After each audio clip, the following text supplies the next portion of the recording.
That's just the power steering pump, because it's had no fucking liquid in it.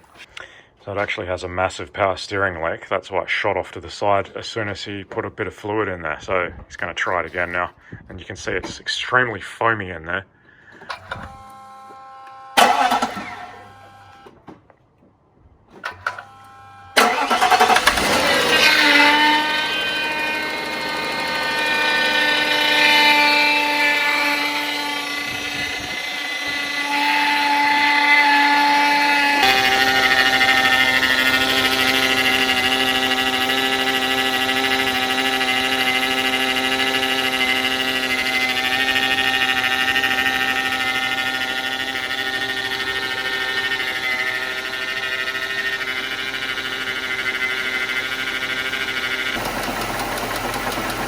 So unfortunately this is not a high quality M119. It seems to have suffered some abuse. Not only does it have lifter tick, but I don't know if you can hear it, but there's big end bearing knock as well. You can very clearly hear that deep inside the engine.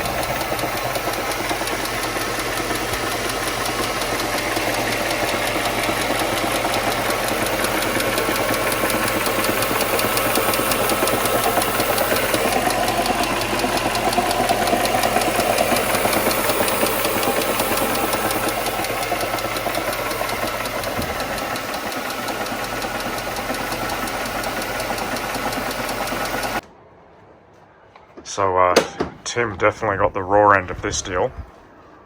He did a straight swap with his ML500, which was mechanically extremely reliable and well sorted. This car basically needs a full restoration, and as usual it has failing clear coat, usual for Western Australia I should say. Steering is beyond screwed. The steering wheel just shoots off on its own to the right, and there's grinding and creaking noises from the front end, so either the front end is completely screwed or the steering box is screwed. Engine is screwed. That needs basically a tear down and spun bearing fixed. Hopefully it hasn't destroyed the crankshaft. Interior is not the best.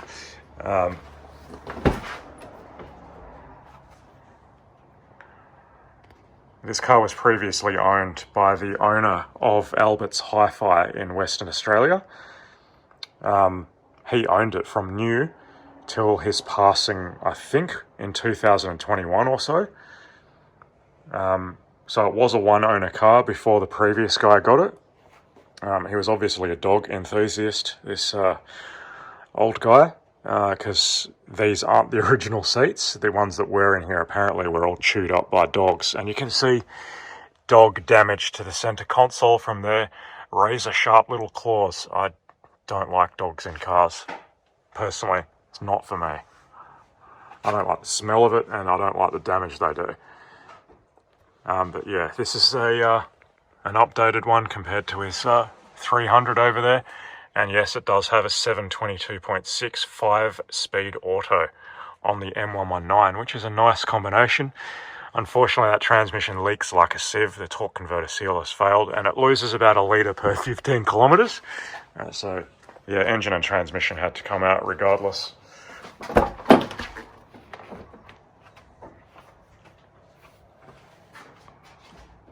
I don't know what in God's name happened up here.